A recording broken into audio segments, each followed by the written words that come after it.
Meu nome é Elisa Gray e tenho 27 anos. Nunca imaginei que veria minha própria irmã assistir com um sorriso irônico enquanto eu era sufocada a ponto de desmaiar. Ela ficou parada ali, de braços cruzados, enquanto o marido me batia repetidamente, deslocando meu ombro e deixando meu rosto inchado. Não foi por medo.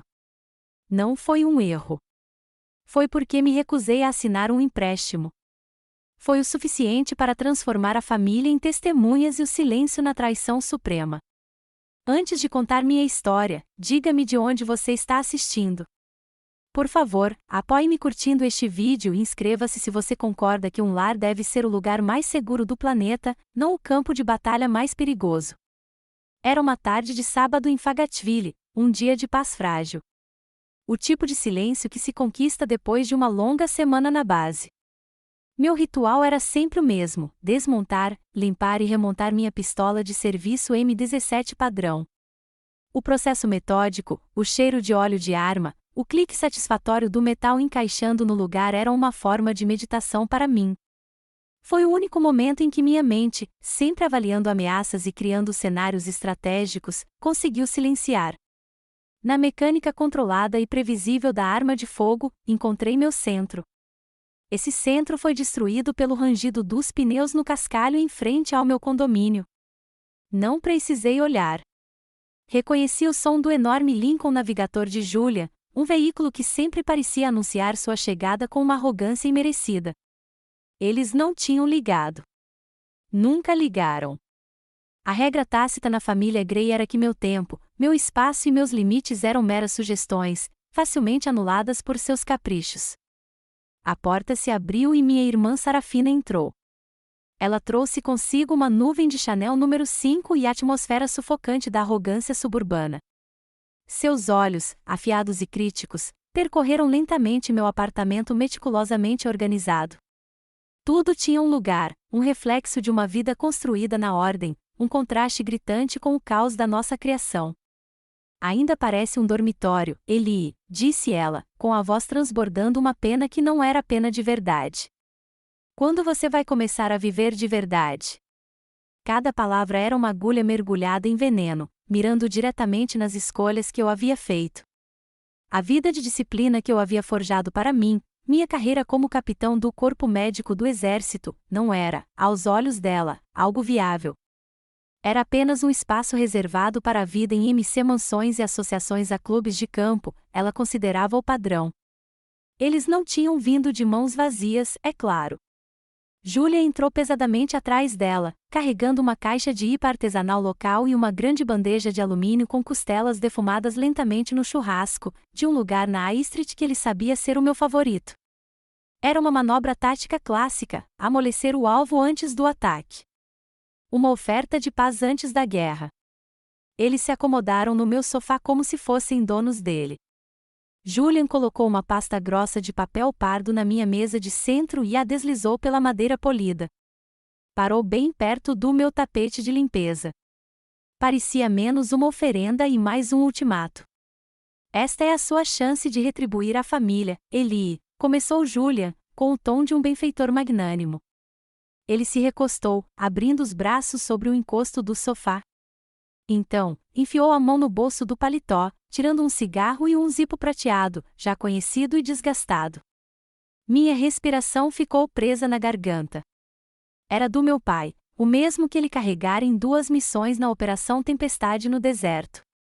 Julian o abriu com um polegar casual, aquele clique metálico icônico ecoando no silêncio repentino da sala, e acendeu o cigarro, a chama dançando por um instante sobre uma relíquia sagrada. Ele soprou uma baforada de fumaça em direção ao teto. Mamãe e papai investiram muito em você. West Point não é barato. É hora de você retribuir. E assim, de repente, ele conseguiu. Ele transformou anos de amor e apoio paterno em uma transação fria e difícil. Eu não era mais filha deles. Eu era uma ação que havia amadurecido, e era hora de eles lucrarem. Minha assinatura, eu agora entendia, era o único dividendo em que eles estavam interessados. Minhas mãos estavam firmes quando peguei a pasta. O grito na minha cabeça era um rugido distante, facilmente compartimentado. Folheei as páginas. Meus olhos, treinados para analisar relatórios complexos de inteligência e avaliações de baixas em segundos, devoraram os números. O valor do empréstimo era astronômico. As condições eram predatórias. Uma taxa de juros variável, uma cláusula de garantia cruzada que vincularia meus próprios ativos à dívida deles. Não era um plano de negócios. Era um pacto financeiro suicida. Uma armadilha perfeitamente arquitetada. Coloquei os papéis de volta na mesa, alinhando-os com o canto. Isso não é um empréstimo, disse eu, com a voz baixa, mas firme como aço. É uma sentença de morte financeira. Sarah soltou uma risadinha, um leve tilintar que me irritou profundamente. Era a mesma risada que ela usava quando criança, logo depois de me empurrar e alegar que foi um acidente. Ah, maninha, você é sempre tão dramática. É só papelada, uma formalidade simples. Você só assina e pronto. É só papelada. Aquela frase detonou no silêncio da sala. Vaporizou toda a minha carreira. Apagou os anos de estudo, o treinamento físico extenuante, as noites sem dormir em hospitais de campanha, o peso de ter a vida de um soldado em minhas mãos. Tudo isso. A disciplina, o sacrifício, a honra, reduzidos a uma mera formalidade. O trabalho da minha vida, meu crédito, minha própria identidade como Capitã Eliza Gray não passavam de um passo processual no esquema de enriquecimento rápido deles. A raiva dentro de mim era um inferno silencioso e incandescente. Meu antigo instrutor em West Point costumava latir para nós. A hesitação mata mais rápido que a bala de um inimigo. Eu não hesitei. Não discuti. Não levantei a voz. Simplesmente estendi a mão, fechei a pasta de papel pardo e a coloquei cuidadosamente no canto da mesa. Olhei diretamente para Julian e depois para minha irmã. Não vou assinar, eu disse. Minha voz estava desprovida de emoção, uma declaração categórica de um fato. A mudança na sala foi imediata. O ar ficou denso, pesado com uma fúria silenciosa. O sorriso ensaiado de Sarah congelou, rachou e então se transformou em um sorriso feio de descrença e raiva. O rosto de Julian se obscureceu. Ele se levantou de um salto, empurrando a cadeira em que estava para trás, cujas pernas rangeram contra o piso de madeira, um som áspero e violento que rasgou o silêncio tenso. Você vai se arrepender disso, Eliza, disparou ele, com a voz baixa e ameaçadora.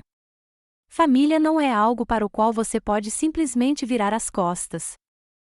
Eles saíram furiosos, deixando a caixa de cerveja e a bandeja de costelas intocadas no meu chão. Deixaram um silêncio, agora pesado e carregado como o ar antes de um raio. A fechadura da minha porta da frente se fechou com um clique, mas eu sabia que não seria o suficiente. Não era o fim. Era o tiro de partida. Eu sabia que era apenas a primeira escaramuça. A guerra tinha acabado de começar. Após a emboscada frustrada no meu apartamento, o ataque direto cessou. Foi substituído por algo muito mais insidioso. Meu celular, antes uma ferramenta de conexão, tornou-se uma arma contra mim. A campanha começou sutilmente. Uma mensagem de texto tocava e eu via uma foto da nossa infância aparecer na tela. Era uma foto minha, com uns 12 anos, ajudando a Sarah com a lição de álgebra. Lembrei-me daquela noite em que ela estava chorando porque estava reprovando na matéria. Fiquei acordado com ela até meia-noite, explicando pacientemente as equações até que ela finalmente entendesse. A legenda de Sarah dizia: "Você sempre foi a inteligente, Eli. Use essa inteligência da maneira certa." Não era um elogio. Era uma ordem disfarçada de uma lembrança querida. Outra mensagem chegou um dia depois. Era um pequeno videoclipe da minha formatura em West Point. A câmera tremia, mas dava para ver meu pai, com o rosto radiante de um orgulho tão puro que era quase doloroso de assistir agora. Ele dizia a alguém fora da câmera: "Essa é minha garota, minha capitã." Mas a mensagem de Sarah abaixo distorceu o momento em uma arma. Papai ficaria tão decepcionado em te ver agora. Ela estava explorando nossa história em comum em busca de munição, transformando o amor do meu pai em uma ferramenta de chantagem emocional. Cada notificação era um golpe calculado, projetado para minar minha determinação, para me fazer questionar meu próprio julgamento, para me afogar em um mar artificial de culpa. Era um cerco psicológico, e eu era o único defensor da minha própria sanidade. Então, na quinta-feira, um caminhão de entregas parou.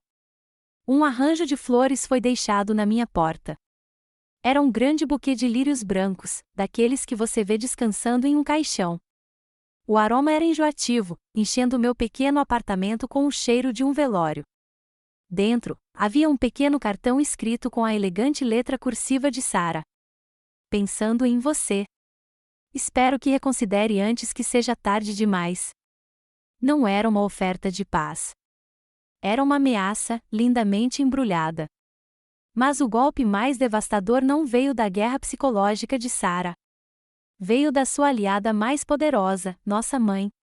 Ela ligou no domingo à noite, por volta das 19 horas, horário em que ela sabia que eu estaria em casa, relaxando para a semana. A voz dela do outro lado da linha estava carregada de um cansaço ensaiado. O som de uma mártir resignada ao seu sofrimento.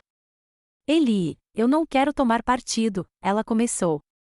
E com aquela mentira clássica, eu sabia que ela já tinha tomado.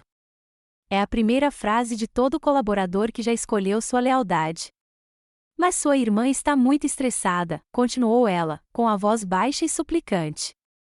Julian também. Essa coisa toda tem sido muito difícil para eles. Você não pode se curvar um pouco pela paz da família? As palavras pairavam no ar entre nós, densas e sufocantes. Senti uma calma fria me envolver. A paz da família, mãe? Perguntei, com a voz calma, sem a emoção que me agitava. A sua paz e tranquilidade? Houve uma longa pausa do outro lado da linha, um silêncio tão profundo que eu conseguia ouvir o leve zumbido da geladeira. Finalmente, ela soltou outro suspiro sofrido. Você sempre complica as coisas, Elisa. E lá estava. Em uma frase, ela me condenou. Eu, que havia sido ameaçada, insultada e agora agredida, era encrenqueira. Aquela que pedia respeito básico, era quem complicava as coisas. As palavras dela não apenas machucaram. Elas abriram a porta para uma memória que eu havia mantido enterrada por anos. A ligação terminou, mas eu não estava mais no meu apartamento em Fayetteville. Eu tinha 19 anos novamente, encolhida ao pé da escada de carvalho da nossa casa em Ohio. Uma dor lancinante percorreu meu ombro esquerdo. Sarah estava no topo da escada, seu rosto uma máscara de pânico, não de preocupação comigo, mas de medo por si mesma. Ela havia me empurrado durante uma discussão, e meus pés se enroscaram, me fazendo cair. Mas a lembrança mais marcante não foi a queda. Foi a viagem de carro até o pronto-socorro. Minha mãe dirigia, com os nós dos dedos brancos no volante. Ela nunca me perguntou se eu estava com dor. Ela nunca perguntou o que aconteceu. Ela simplesmente estendeu a mão, segurando firme meu braço bom, e repetiu a mesma frase várias vezes como um mantra. Você escorregou. Diga a eles que escorregou e caiu. Está me ouvindo, Eli? Sarah tem todo o futuro pela frente. Um pequeno erro pode arruinar tudo para ela. Ela me ensinou uma lição vital naquele dia. Minha dor não importava. Minha verdade era irrelevante. Meu corpo era secundário à imagem imaculada da minha irmã. Ela não me ensinou a ser forte. Ela me ensinou a ficar em silêncio. Meu silêncio era a moeda de troca para a paz dela. Naquela noite, dormir foi impossível. Sentei-me na escuridão da minha sala de estar. O brilho fraco dos postes de luz riscava o chão. Uma dor antiga e familiar pulsava no meu ombro esquerdo, uma dor fantasma que ecoava a ferida recente em meu coração. E naquele momento, compreendi com uma clareza arrepiante. Meu silêncio aos 19 anos foi o primeiro tijolo no caminho para esse inferno pessoal. A tolerância da minha mãe, sua necessidade desesperada de manter uma fachada familiar impecável, deram a Sarah e Julia uma permissão tácita. Isso os ensinou que suas ações não tinham consequências, que meus limites não tinham importância. Enquanto estava sentado ali, peguei meu celular e rolei a tela distraidamente. Me deparei com uma palestra de um psicólogo, um vídeo sobre um termo que eu já tinha ouvido, mas nunca tinha aplicado de verdade a mim mesmo: gaslighting. Enquanto ele listava os sinais, questionando sua memória, distorcendo suas palavras, usando o que sabem que você ama contra você. Era como se ele estivesse lendo um manual com toda a história da minha família. Finalmente, olhei para cima e meu reflexo me encarou na tela escura do meu celular. Vi o contorno tênue de uma mulher de quase 30 anos, com o rosto abatido e cansado. Mas também vi algo mais. Vi o uniforme que havia conquistado. Vi uma capitã do Exército dos Estados Unidos. Fiz um juramento para proteger este país de todos os inimigos, estrangeiros e nacionais. Esta noite, fiz um novo juramento, uma promessa silenciosa a mim mesmo, no escuro. Eu me protegeria dos inimigos dentro da minha própria família. A voz da minha mãe do passado sussurrou: não faça cena. Mas uma voz mais forte, a minha, respondeu: este ciclo termina aqui. Termina comigo. Minha decisão de complicar as coisas não passou despercebida. A guerra psicológica mudou, tornando-se algo muito mais tangível, mais invasivo. A escalada começou discretamente na penumbra da madrugada de uma segunda-feira. Ao sair para o treino físico, o ar ainda frio e úmido, minha bota roçou em algo no capacho. Olhei para baixo. Era um pequeno pedaço de papel dobrado em um quadrado preciso e organizado que havia sido colocado por baixo da minha porta. Mesmo na penumbra, reconheci a letra elegante e inclinada. Era Sarah. Meu coração bateu forte uma só vez contra as costelas. Peguei o papel. O papel parecia fino e quebradiço, frio por causa do ar da noite. O bilhete era simples. Família é para sempre. Não tome a decisão errada. Não era uma ameaça direta, mas a implicação era uma presença física. Significava que um deles estava bem ali na minha porta enquanto eu dormia. Meu santuário, o único lugar na Terra sobre o qual eu tinha controle absoluto, havia sido violado. A sensação era uma mancha fria se espalhando pelo meu peito. Eu não a amassei. Não a joguei fora. Meu treinamento assumiu o controle. Uma série de respostas condicionadas anulando o choque inicial. De volta para dentro, calcei um par de luvas de látex do meu kit médico, coloquei cuidadosamente o bilhete em um saco plástico Ziploc e peguei uma caneta permanente. Escrevi a data e a hora na tira branca do saco e fechei-o. Meu instinto de soldado havia assumido o controle. Não era mais apenas um bilhete. Era a prova A. Poucos dias depois, a violação tornou-se mais pessoal. Saí do refeitório e encontrei outro bilhete. Este, escondido sob o limpador de para-brisa do meu carro. Estava posicionado com crueldade deliberada, um branco puro contra o azul desbotado do adesivo de para-choque, filha orgulhosa de um veterano que meu pai havia colado lá anos atrás. Ele amenizou a situação com um sorriso, dizendo: para que todos saibam que você é uma das boas, Eli e Belle. Agora as palavras de Sarah estavam gravadas em sua memória. Você se acha tão forte? Não é. Eles não estavam apenas me ameaçando. Estavam manchando o legado dele. Usando meu amor por ele como mais um ponto de pressão. Naquela noite, a ameaça se tornou móvel. O Lincoln Navigator preto retornou. Era pouco depois da meia-noite. O silêncio no meu apartamento de repente pareceu diferente. Não tranquilo, mas um silêncio pesado e audível. Então eu ouvi. Ele parou do outro lado da rua, desligando o motor, as janelas escuras refletindo o piscar errático de um poste de luz quebrado. Ele não saiu. Apenas ficou sentado ali, uma presença silenciosa e imponente no escuro. Em combate, a ameaça é conhecida, muitas vezes visível. Você enfrenta, neutraliza, sobrevive. Aquilo era diferente. Era uma invasão psicológica, uma violação da alma. Qualquer outra mulher poderia ter se escondido, ligado para o 911. Mas eu fui treinada para enfrentar as coisas que espreitam no escuro. Era o ciclo ODA. Um ciclo interminável me atingiu em West Point. Observar. Orientar. Decidir. Agir. Observar. Uma entidade hostil está conduzindo vigilância. Oriente. A entidade é meu cunhado. Sua intenção é intimidar. Decida. Não demonstrarei medo. Reunirei informações. Haja. Andei pelo meu apartamento, apagando todas as luzes até ficar envolto em escuridão. Afastando-me da janela, levantei meu binóculo de nível militar. As lentes cortavam a noite, e lá estava ele, o brilho fraco do celular iluminando seu rosto.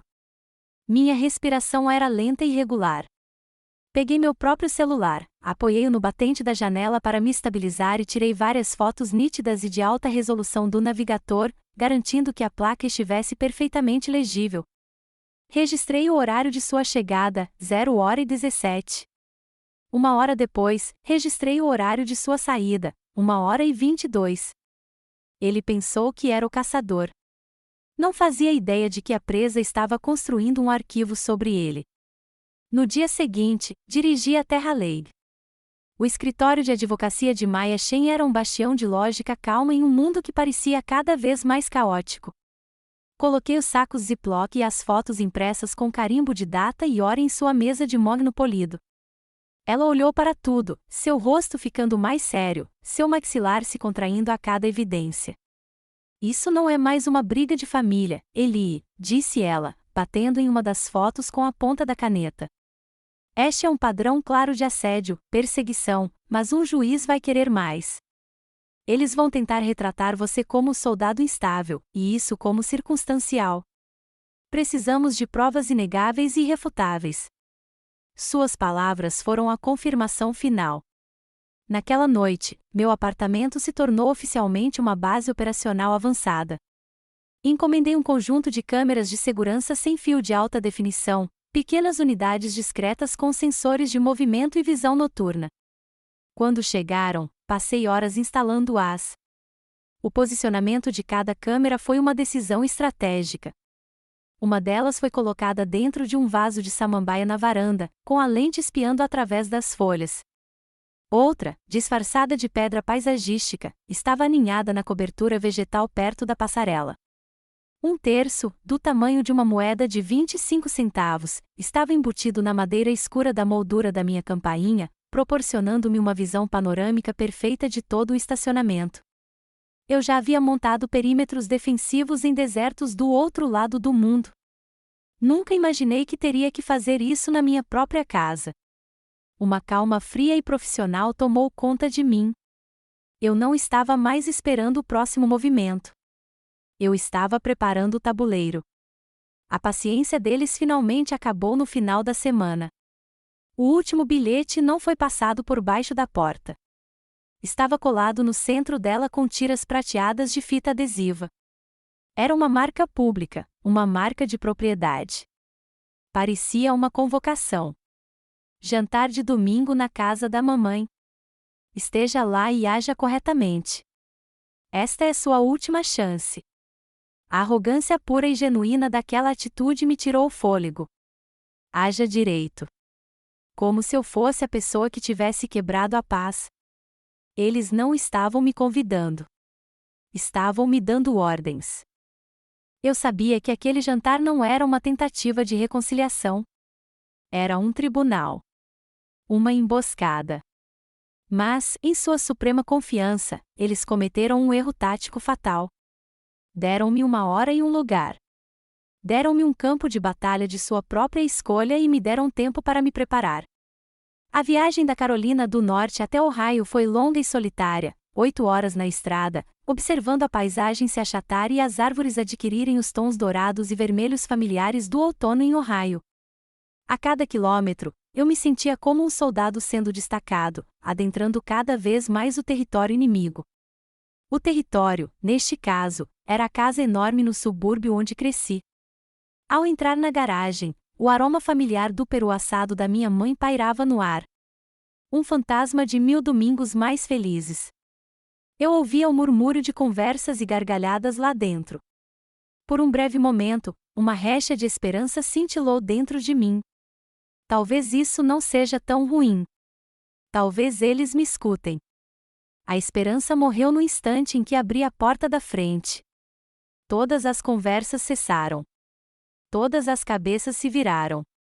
Uma dúzia de pares de olhos, meu tio Robert, minha tia Mary, meus primos, todos fixos em mim. Não era o olhar caloroso de uma família acolhendo um dos seus. Era o olhar frio e unificado de um júri observando um réu entrar no tribunal. Percebi isso instantaneamente. Todos haviam sido informados. Não era um jantar em família. Era uma operação estratégica, e eu era o alvo. Antes mesmo que eu pudesse tirar o casaco, meu tio Robert, um homem que eu adorava por suas histórias de pesca e seu riso fácil, me interceptou. Ele me conduziu para a toca, com a mão apertando meu braço com um pouco de força demais. Eli, disse ele, com a voz num sussurro baixo e conspiratório. Você é uma soldada. É mais durona do que nós. Dá um tempo para sua irmã nessa. Certo, nós, homens, não gostamos quando uma mulher é rígida demais. As palavras me atingiram como um golpe físico. Ele havia reduzido minha força, minha carreira, toda a minha identidade a uma falha de personalidade. Para ele, meus princípios eram apenas uma mulher sendo rígida demais.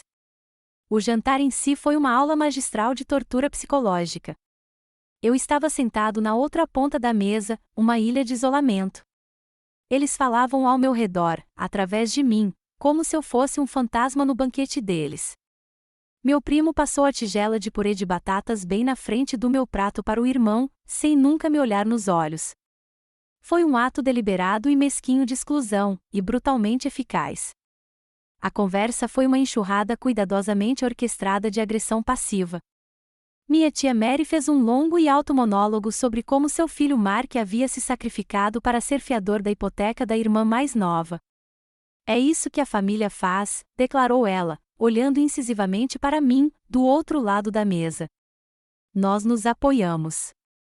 O tio Robert então começou a discursar sobre o dever familiar e a importância sagrada de preservar a linhagem, como se o plano deles para enriquecer rapidamente fosse uma nobre busca ancestral. Cada palavra era uma acusação velada, um estilhaço moral direcionado a mim. E durante todo esse tempo, minha mãe sentou-se à cabeceira da mesa, uma rainha silenciosa presidindo minha execução. Ela ostentava uma expressão de tristeza cuidadosamente elaborada, a imagem de uma matriarca de coração partido. Mas seu silêncio era mais condenatório do que qualquer acusação.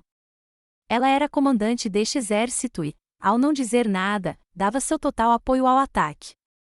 Ela estava assistindo a própria filha ser dilacerada pela matilha e não moveu um dedo. Quando a refeição terminou, minha mãe finalmente falou. Ela não olhou para mim. Observou os restos de comida em seu prato de porcelana e soltou um suspiro pesado, alto o suficiente para que toda a mesa ouvisse. Elisa, disse ela, com a voz trêmula de dor artificial.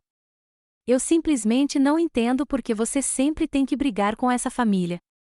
Seu pai ficaria tão triste se estivesse aqui.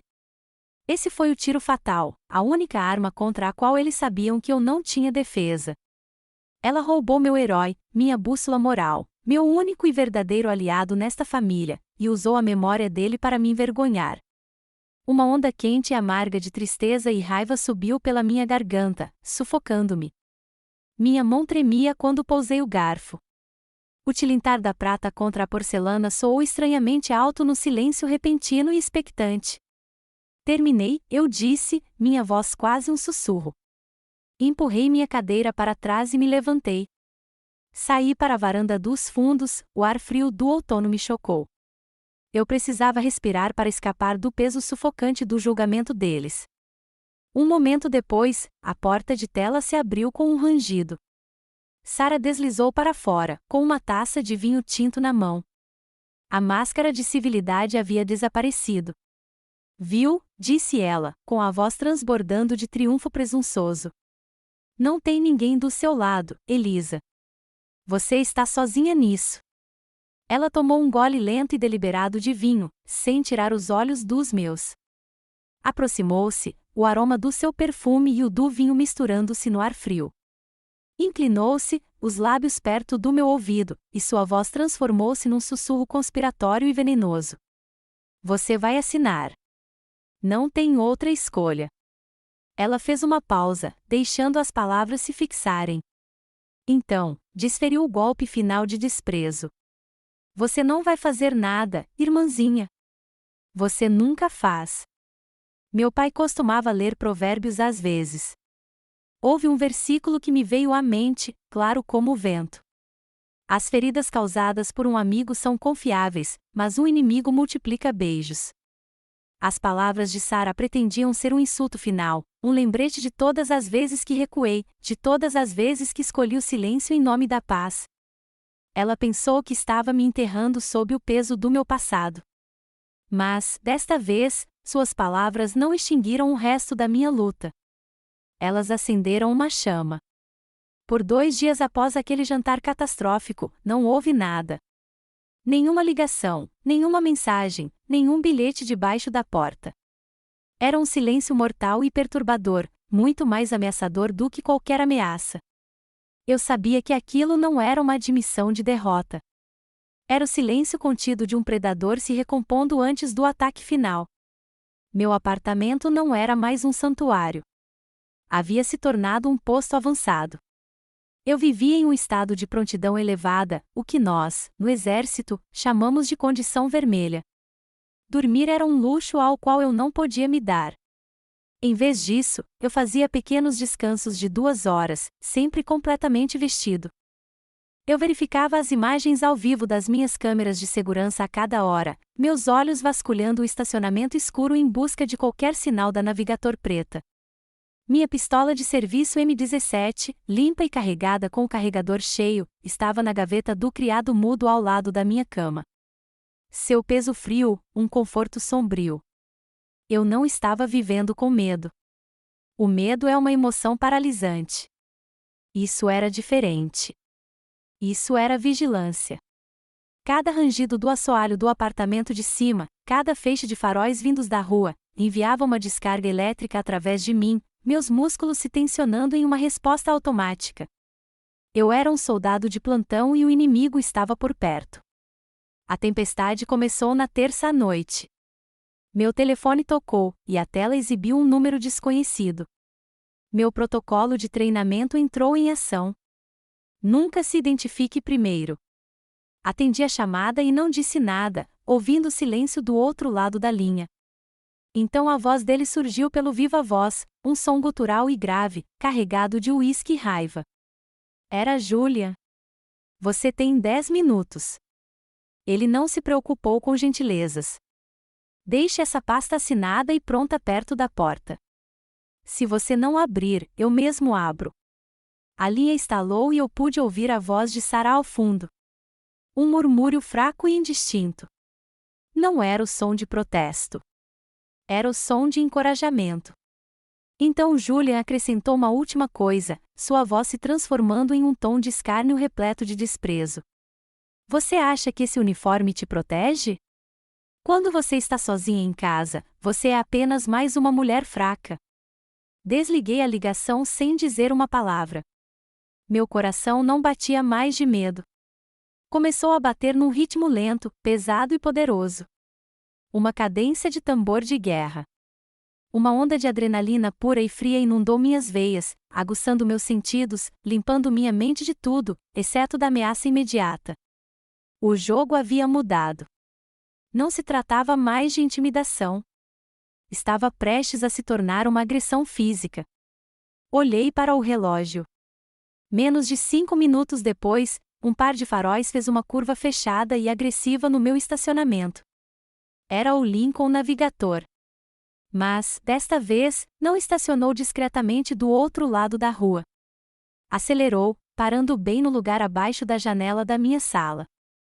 Os faróis altos se acenderam, inundando meu apartamento com uma luz branca ofuscante, prendendo-me sob um holofote teatral. Foi um ato de agressão crua e nua. Eles queriam que eu os visse chegando. Queriam que eu tivesse medo. A porta do motorista se abriu e Julian saiu cambaleando. Ele estava bêbado, cambaleante, mas seus movimentos eram movidos por uma energia volátil. A porta do passageiro se abriu e Sarah saiu. Ela se movia com uma calma arrepiante, quase serena, sua postura perfeita, como se estivessem chegando à inauguração de uma galeria em vez de se prepararem para arrombar minha porta. Eles não fizeram nenhuma tentativa de se calar ou esconder suas intenções. Eu não me escondi. Não me encolhi. Afastei-me da janela, nas sombras, e os observei no monitor conectado às imagens da minha câmera. Vi Julian ir até a traseira do SUV e abrir o porta-malas. Meu sangue gelou quando ele tirou um longo objeto metálico, um taco de beisebol de alumínio. Ele bateu o porta-malas com força, e o som ecoou pela noite silenciosa. Meu coração se apertou, um nó apertado e doloroso no peito, mas minha mente estava cristalina. O caos da situação foi filtrado pela grade do meu treinamento. Movi-me com propósito, executando uma lista de verificação mental que havia ensaiado 100 vezes nas últimas 48 horas. Primeiro passo: proteger o perímetro. Atirei na fechadura da minha porta da frente e acionei a corrente de segurança secundária. Uma defesa frágil, mas que me daria alguns segundos. Segundo passo: me armar. Fui até o quarto, abri a gaveta do criado mudo e peguei minha M17. Minhas mãos estavam perfeitamente firmes enquanto eu verificava o carregador e a câmara. O peso da arma era familiar, uma extensão da minha própria vontade. Terceiro passo: garantir a coleta de evidências. Dei um comando no meu celular, ativando a gravação de emergência na nuvem em todas as câmeras. O que acontecesse a seguir seria documentado. Quarto passo: ativar o sistema de alerta. Coloquei um pequeno e discreto relógio no pulso. Parecia um rastreador de atividades físicas, mas uma pressão forte na lateral enviou um sinal silencioso de socorro com minhas coordenadas de GPS para uma empresa de segurança privada e para Maia. Respirei fundo, sentindo o ar frio nos pulmões. Lembrei-me de uma das primeiras lições do treinamento de combate corpo a corpo. Nunca deixe que te encurralem. Sempre crie espaço. Sempre saiba a sua saída. Afastei-me da porta, posicionando-me na entrada que levava à cozinha. Isso me dava uma visão clara da entrada, mas me mantinha fora do caminho inicial deles. Fiquei parada na escuridão da minha casa, com a arma em posição baixa e pronta, ouvindo os passos deles se aproximando no cascalho. Eu não era uma irmãzinha apavorada. Eu não era apenas mais uma mulher fraca. Eu era a capitã Elisa Gray e estava defendendo meu lar. O primeiro impacto estremeceu o apartamento inteiro. Não foi o som de uma fechadura sendo arrombada. Foi o baque contundente e percussivo de um ariete. Julian usava todo o peso do corpo, batendo o ombro na madeira. A estrutura rangeu. Um segundo impacto, mais forte desta vez. Ouvi o estalo de madeira estilhaçada, como osso quebrando. A corrente de segurança chacoalhou, segurando-se por um segundo desesperado antes que seus parafusos fossem arrancados da estrutura. Na terceira batida, a porta explodiu para dentro, arrancada das dobradiças. Ela se chocou contra a parede quando Julian cambaleou para dentro, uma silhueta imponente contra o brilho intenso da luz da varanda. Seus olhos estavam vermelhos, as pupilas dilatadas de raiva e álcool. O taco de beisebol de alumínio estava firmemente agarrado em sua mão direita, e atrás dele, Sarafina. Ela não o seguiu. Parou perfeitamente enquadrada na porta em ruínas, braços cruzados sobre o peito. Seu rosto era uma tela em branco, desprovido de qualquer emoção. Sem medo, sem preocupação, sem choque. Ela era uma espectadora que havia pago por um lugar na primeira fila. Ela não estava lá para impedir. Ela estava lá para assistir. Vocês se acham melhores que nós, Julian rugiu, as palavras se arrastando enquanto ele avançava. Eu já estava em movimento antes que ele terminasse a frase, desviando do movimento brusco do taco. O metal passou zunindo perto do meu ouvido, a centímetros da minha cabeça, e bateu na parede, deixando uma cratera profunda na parede de gesso. Mas ele era maior, mais pesado. Aproveitou o impulso do golpe para fazer um arco baixo com o taco, acertando-o contra as minhas pernas. Meus pés vacilaram. Bati com força no chão de madeira, e o impacto fez meus dentes rangerem. O pesadelo começou. Ele jogou o taco de lado, o metal fazendo barulho no chão. Preferiu as mãos. Ele se lançou, agarrou um punhado do meu cabelo e jogou minha cabeça contra a parede. As placas e condecorações que eu havia pendurado ali, prêmios por serviços prestados, por liderança, choveram ao meu redor, estilhaçando cacos de vidro. Ele me empurrou para longe da parede, fazendo-me cambalear para trás. Meus quadris bateram no canto da minha pequena escrivaninha. Ouviu-se um estalo agudo e o tilintar de vidro quebrando. A única foto emoldurada que eu tinha, uma foto minha e do meu pai no dia em que fui nomeado oficial, caiu no chão, com a superfície de vidro destruída. A dor era uma névoa branca e quente, mas eu ainda lutava, tentando me afastar para abrir espaço. Ele estava em cima de mim num instante, seu peso me esmagando. E então ele ergueu o joelho, cravando-o com força brutal e calculada no meu ombro esquerdo, diretamente na antiga cicatriz. Um estalo seco e nauseante ecoou no pequeno espaço. Uma agonia que eu nunca havia conhecido, aguda e elétrica, percorreu meu braço, apagando pensamentos, apagando tudo, exceto o fogo. Meu braço ficou dormente, inútil. Meu ombro foi deslocado. Eu estava no chão, encolhida como uma bola, com a visão turva nas bordas. Julian montou no meu peito, seu corpo pesado me prendendo. E então suas mãos estavam em volta do meu pescoço. Seus polegares pressionaram minha traqueia e o mundo se dissolveu. Fiquei sem ar. Agarrei seus pulsos com meu braço bom, mas era como arranhar concreto. Pontos negros começaram a dançar na minha visão, multiplicando-se, convergindo. Através do túnel cinzento da minha visão, olhei por cima do ombro dele em direção à porta. Sarah não se mexera. Ela continuava parada ali, uma estátua de indiferença. Ela olhava diretamente para mim, diretamente nos meus olhos, enquanto a vida me era expelida. Não havia piedade, nem horror, nada. E então ela falou. Sua voz era calma, coloquial, como se estivesse comentando sobre o tempo. Você deveria ter assinado, Elisa. Ela disse, tudo isso poderia ter sido muito mais fácil. Não era a voz de uma irmã. Era a voz de um torturador explicando o motivo da dor. Aquela voz, aquele distanciamento absolutamente arrepiante, foi um tapa na cara que me trouxe de volta da beira da inconsciência. Cortou a dor e o terror e acendeu um único ponto de congelamento de pura raiva. O lema do corpo médico surgiu em minha mente: conservar a força de combate. Minha força de combate era a minha vida. Eu tinha que conservá-la. Meu braço esquerdo estava inútil, mas o direito ainda estava livre. Enquanto Julian se concentrava inteiramente em esmagar minha garganta, convoquei o que me restava de forças. Meus dedos, desajeitados e fracos pela falta de oxigênio, tatearam meu pulso. Encontrei a lateral do relógio. Pressionei o polegar no pequeno botão embutido. Ouviu-se um leve clique tátil, silencioso, invisível. O sinal de socorro foi enviado e, naquele mesmo instante, eu ouvi um som distante e fraco, vindo de muito longe. Uma sirene. Depois outra, cada vez mais alta, mais próxima, serpenteando pela noite.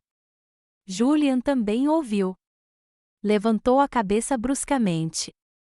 A expressão vazia de Sarah finalmente se dissipou, substituída por um lampejo de puro pânico animal. Seus olhares se encontraram sobre o meu corpo. Os caçadores haviam se tornado a caça. O jogo deles havia acabado. Antes de continuarmos, se você já se sentiu traído por alguém que deveria ter te protegido, por favor, me apoie clicando em curtir e me conte nos comentários. Basta digitar eu apoio a Elisa se você acredita que ninguém deveria enfrentar esse tipo de escuridão sozinho. Quando a polícia militar arrombou o que restava da minha porta da frente, Julia e Sarah já tinham ido embora havia muito tempo. O som das sirenes os fez correr de volta para a escuridão. Deixaram para trás uma cena de devastação total. Meu apartamento parecia um campo de batalha. Vidros estilhaçados, móveis revirados, molduras quebradas e o cheiro metálico e escuro de sangue pairando no ar. Eu estava encostado na parede do fundo, segurando meu braço esquerdo inútil, tentando controlar a respiração ofegante e superficial que era tudo o que minhas costelas machucadas permitiam. O sangue de um corte na minha testa escorria pela minha têmpora, quente e pegajoso. O policial da reserva, um sargento alto, de ombros largos e presença calma e autoritária, observou a cena com um olhar rápido e profissional. Ele me viu, depois dos destroços. Ele não fez a pergunta civil sem sentido. Você está bem? Claro que eu não estava bem. Em vez disso, ele se ajoelhou, mantendo uma distância respeitosa, seus olhos encontrando os meus. Capitão, sou o sargento Miller, disse ele, com a voz firme de barítono. Os médicos estão a caminho. A cena está segura. Conte-nos o que aconteceu. Capitão. Ele me chamou de capitão.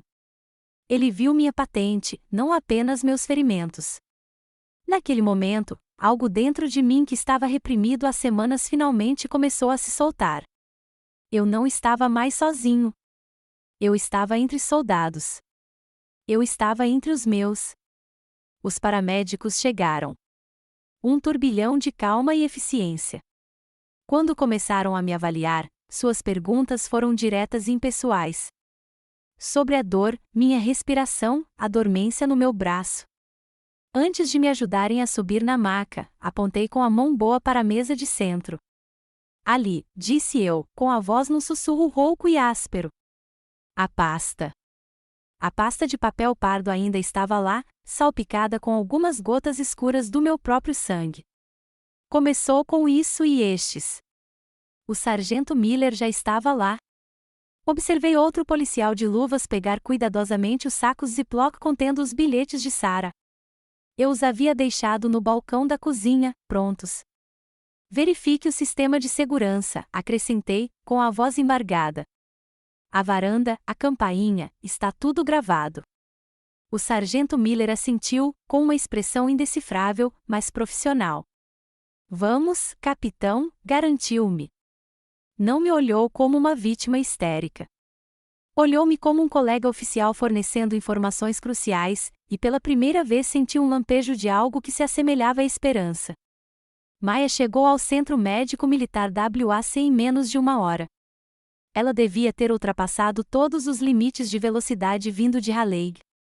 Ela irrompeu no pronto-socorro, seu elegante terno parecendo deslocado em meio aos uniformes e uniformes.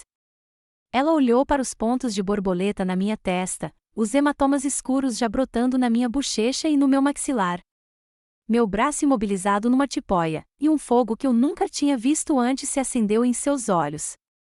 Ela não me abraçou nem me disse banalidades vazias. Maya não tinha esse porte. Ela puxou uma cadeira para perto da minha cama, pegou um bloco de notas amarelo e uma caneta e foi direto ao assunto. Conte-me tudo, Eli, disse ela, com a voz grave e furiosa. Cada bilhete, cada telefonema, cada detalhe desta noite. Vamos enterrá-los. Sua presença, sua fé inabalável e sua raiva justificada eram como uma transfusão de força. O fardo não era mais meu para carregar sozinho. Esta era a nossa luta agora. 2 dias depois, a verdadeira guerra começou. Um investigador-chefe da Divisão de Investigação Criminal do Exército, CID, veio ao meu alojamento temporário na base, acompanhado por Maya. Era um suboficial, um homem com olhos cansados que já tinha visto o pior do comportamento humano. Ele carregava um tablet. Capitão Gray, começou ele, num tom formal, mas não indelicado. Revisamos as imagens das suas câmeras de segurança. Ele virou o tablet para mim. Maya colocou a mão firme no meu ombro bom. O vídeo era granulado, gravado no preto e branco da visão noturna, mas era terrivelmente nítido. A tela mostrava a porta se abrindo. Mostrava Julian com o bastão na mão. Mostrava o ataque, a violência, cada detalhe brutal. E mostrava Sarafina parada na porta, observando. O investigador avançou para o final, para o momento em que eu estava no chão. Ele aumentou o volume do áudio. A voz de Sarah, clara e fria, preencheu a pequena sala. Você deveria ter assinado, Elisa. Tudo isso poderia ter sido muito mais fácil. Ele desligou o tablet. O silêncio que se seguiu foi pesado. Capitão, disse o investigador, olhando-me diretamente nos olhos. Nos meus 20 anos na divisão de investigação criminal, este é um dos casos mais claros de agressão agravada que já vi. Temos as provas físicas. Temos o assédio anterior. Temos as próprias palavras da sua irmã estabelecendo o motivo e a intenção. Ele fez uma pausa. Não foi um ato espontâneo de raiva. Foi uma conspiração planejada para cometer um crime. Suas palavras foram uma justificativa, uma confirmação de tudo o que eu havia suportado. Eu não tinha imaginado.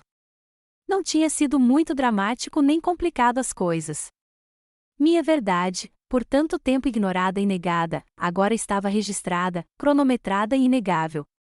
Meu juramento como soldado era proteger a Constituição contra todos os inimigos, estrangeiros e nacionais. Nunca imaginei que o inimigo nacional compartilhasse meu sangue. A batalha judicial havia começado oficialmente. Assim que o investigador estava saindo, uma jovem deputada, que estivera no meu apartamento naquela noite, apareceu. Ela me entregou uma xícara de café. Eu só queria dizer, disse ela, com a voz um pouco hesitante. Você não está sozinho nisso, capitão. Ela colocou delicadamente um cobertor dobrado sobre meus ombros. Foi um pequeno gesto, mas naquele momento significou tudo. O Tribunal Federal era frio e impessoal, todo de madeira escura e bandeiras solenes. O próprio ar parecia pesado, denso com o peso das consequências. Sentei-me ao lado de Maya na mesa da autora, com as costas eretas como uma vara. Eu estava usando meu uniforme de serviço militar classe A. O paletó azul escuro perfeitamente passado. As fitas e medalhas alinhadas com precisão geométrica. Não era uma fantasia. Não era para enfeitar.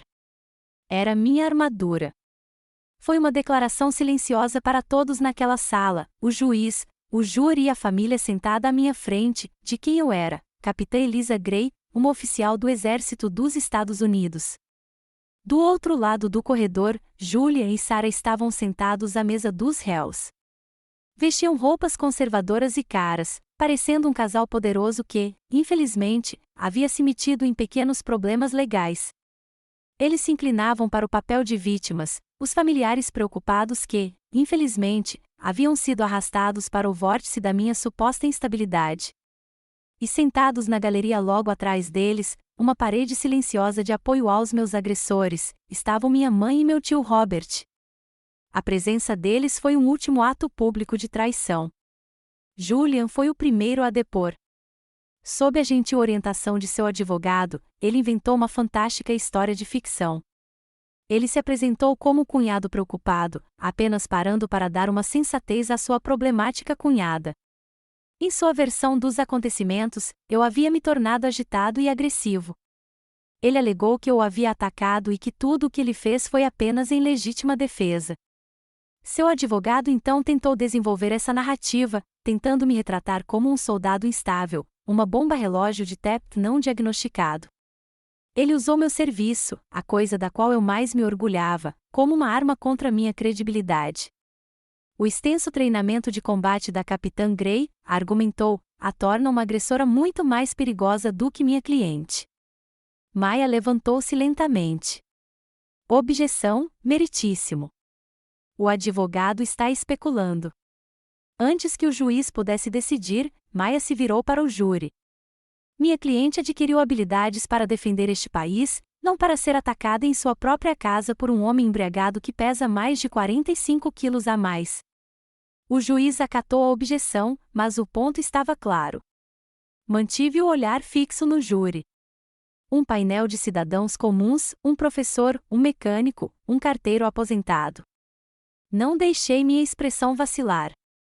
Deixei que vissem minha imobilidade, minha compostura. Deixei que vissem o forte contraste entre a mulher desequilibrada que o advogado deles descreveu e o policial calmo e disciplinado sentado diante deles. Eu tinha que confiar nas evidências. Eu tinha que confiar na verdade. E então chegou a hora da verdade se manifestar.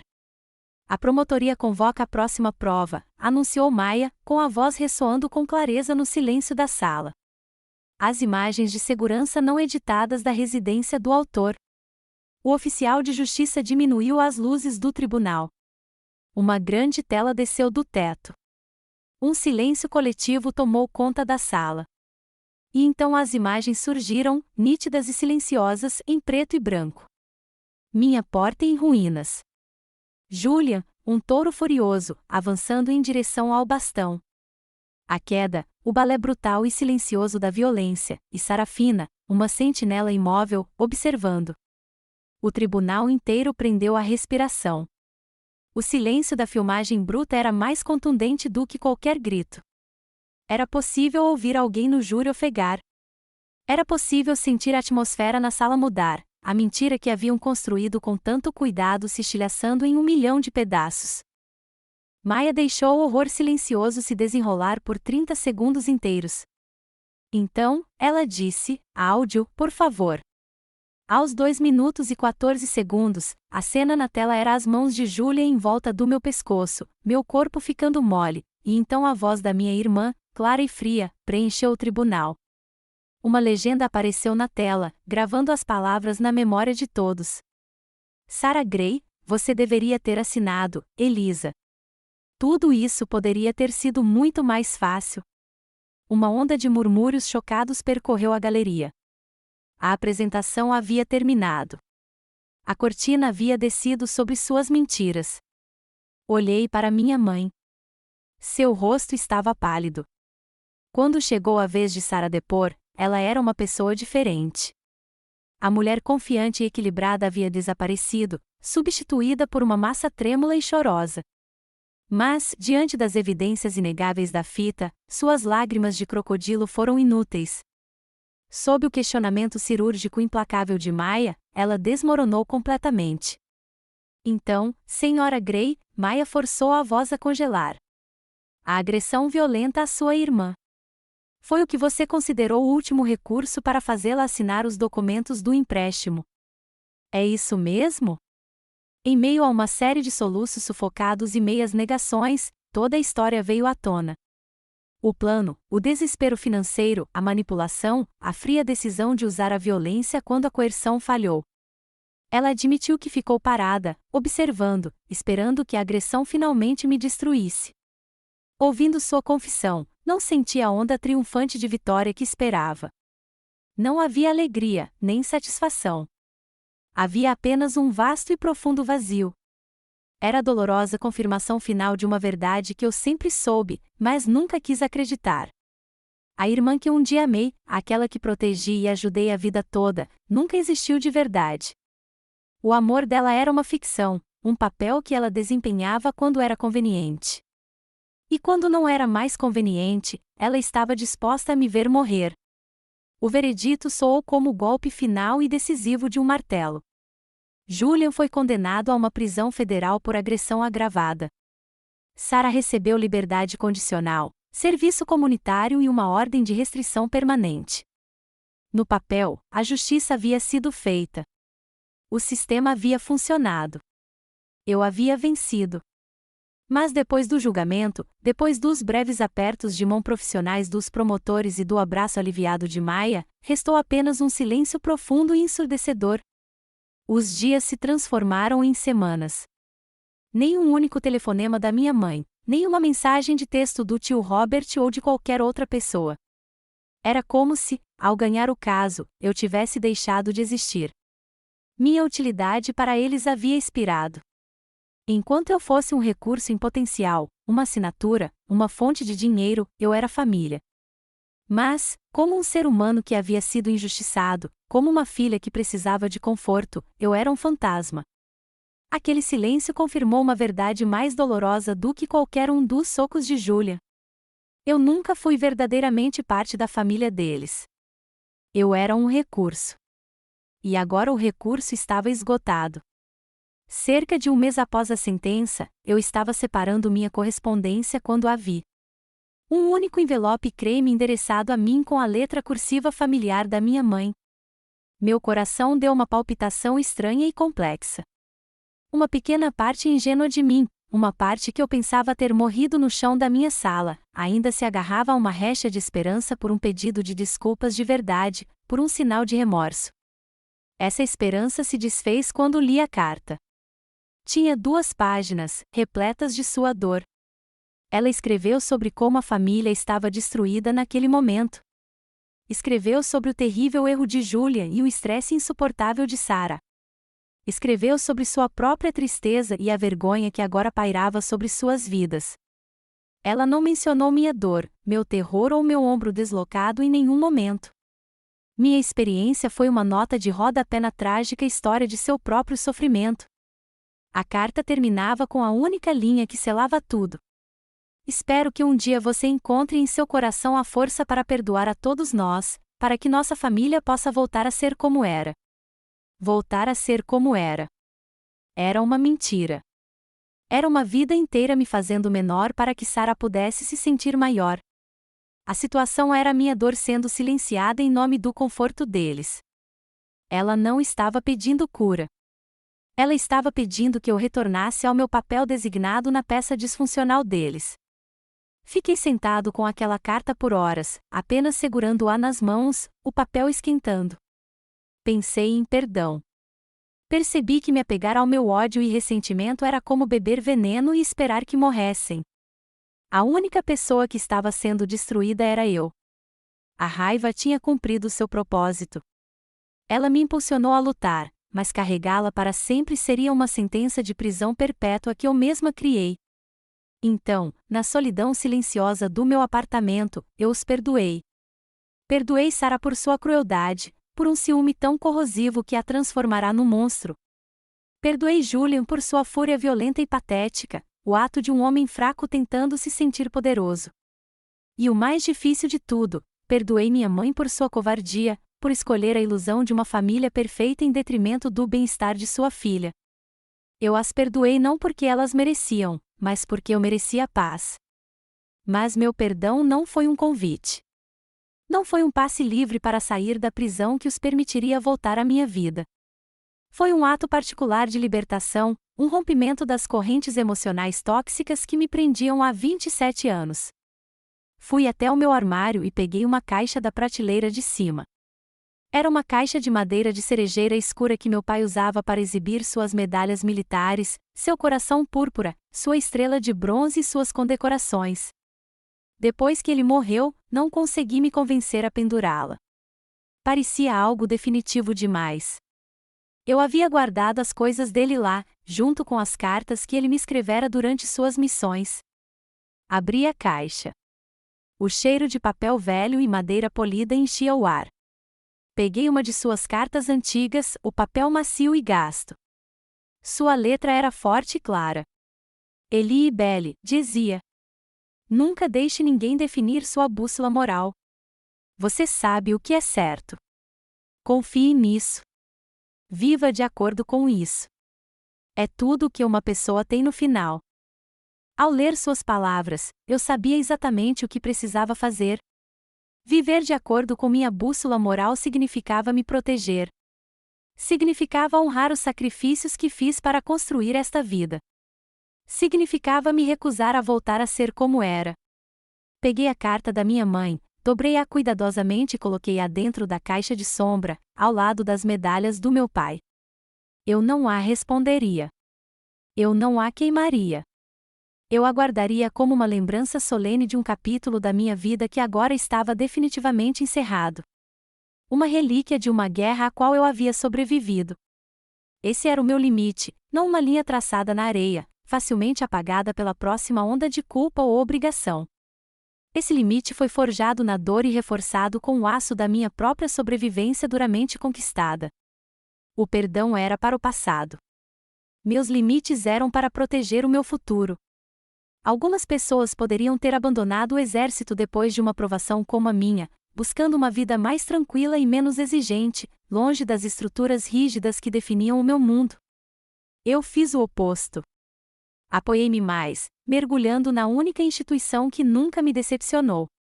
O exército, com seus códigos de conduta inequívocos, sua cultura de respeito conquistado e sua crença inabalável na cadeia de comando, provou ser minha verdadeira família.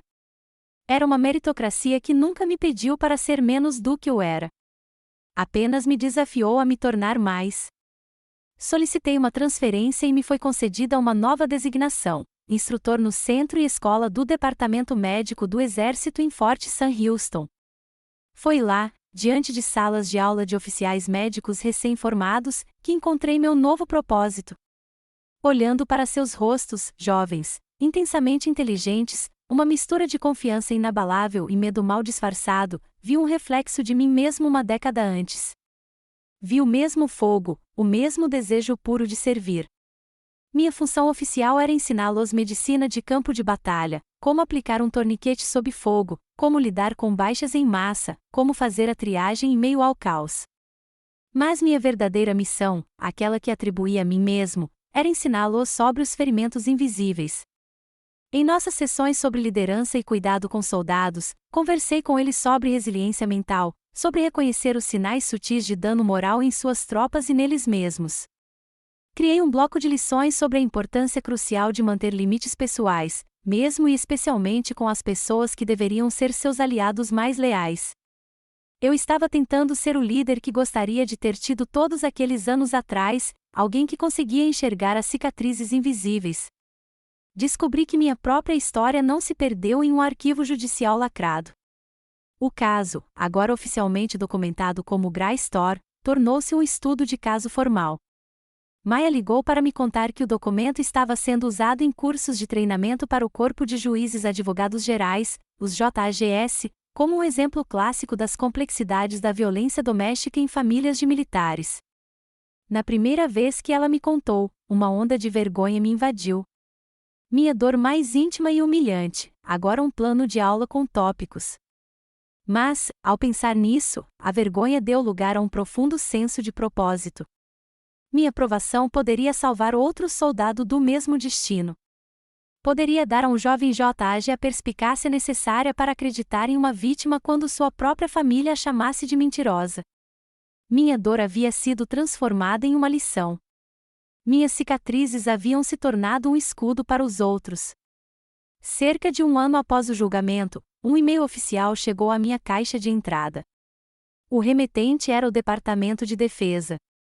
O assunto dizia: convite para palestrar. Minhas mãos tremiam ao abri-lo. Era um pedido formal para ser palestrante principal em uma conferência de serviço conjunto no Pentágono. O tema era força e resiliência em famílias de militares. Eles queriam que eu compartilhasse minha história. Passei uma semana inteira agonizando sobre a decisão. A ideia de estar diante de centenas de oficiais de alta patente, veteranos condecorados e dignitários civis, expondo voluntariamente minhas feridas mais profundas sob as luzes brilhantes e implacáveis de um auditório em Washington, D.C., era aterrorizante. Era como convidar o mundo inteiro a cutucar minhas cicatrizes. Mas então, enquanto observava meus estagiários praticando exercícios de triagem, certa tarde, olhei para seus rostos determinados. Pensei naquela jovem deputada que havia colocado um cobertor sobre meus ombros e soube que precisava fazê-lo. Aquilo não era para mim. Era para eles. No dia da conferência, nos bastidores, senti o conhecido nervosismo pré-missão. Mas quando subi ao palco e fiquei no pódio, uma sensação de calma tomou conta de mim. Olhei para o mar de rostos, homens e mulheres em uniformes de gala de todas as forças armadas, seus peitos adornados com fitas que contavam suas próprias histórias silenciosas de sacrifício. Respirei fundo, me acalmando, e comecei. Não contei minha história com raiva ou amargura. Essas emoções haviam se dissipado no cadinho da minha cura, deixando algo mais limpo e mais forte em seu lugar. Contei-a com a voz calma e comedida de uma sobrevivente, de uma testemunha. Falei sobre a natureza insidiosa do abuso psicológico, a lenta erosão do eu que advém da traição familiar e a força imensa e silenciosa necessária para construir uma barreira de aço em torno da sua própria paz. Terminei meu discurso com a verdade simples e poderosa que levou uma guerra para aprender. laços de sangue não são uma sentença de prisão perpétua, disse eu, com a voz clara e forte, alcançando todos os cantos do salão silencioso. Uma história familiar não é uma obrigação para a vida toda. Às vezes, a coisa mais corajosa que um soldado pode fazer não é enfrentar fogo inimigo em um campo de batalha estrangeiro. Às vezes, é dizer a palavra não em sua própria casa para proteger sua própria paz. Quando terminei, houve um momento de silêncio perfeito e profundo, e então todo o auditório se levantou em uníssono. Os aplausos foram uma onda estrondosa de som e apoio que me inundou. Mas naquele momento, mal ouvi. Minha mente, pela primeira vez em anos, estava completamente silenciosa. Senti apenas uma coisa, uma profunda sensação de alívio. Enquanto eu saía do palco, uma jovem fuzileira naval, uma tenente com os olhos ferozes de uma guerreira e lágrimas brilhando nas bochechas, me parou. Obrigada, capitão, disse ela, com a voz carregada de emoção. Você me deu a força que preciso para ligar para casa e finalmente dizer não. Eu simplesmente assenti, com a garganta apertada demais para falar, e apertei a mão que ela me ofereceu. Em seus olhos, vi meu propósito. Vi meu verdadeiro legado. Sempre pensei que o veredito fosse o fim da história. Pensei comigo mesmo, a justiça me deu paz. Mas, ali, finalmente inteira, finalmente livre, percebi algo mais profundo. Fui eu quem me deu a liberdade. E assim minha guerra em casa terminou não com um cessar-fogo, mas com uma declaração da minha própria liberdade. Se minha história ressoou em você, é porque esta é uma batalha que muitos de nós travamos em silêncio. Por favor, saiba que sua voz tem poder e vale a pena lutar pela sua paz.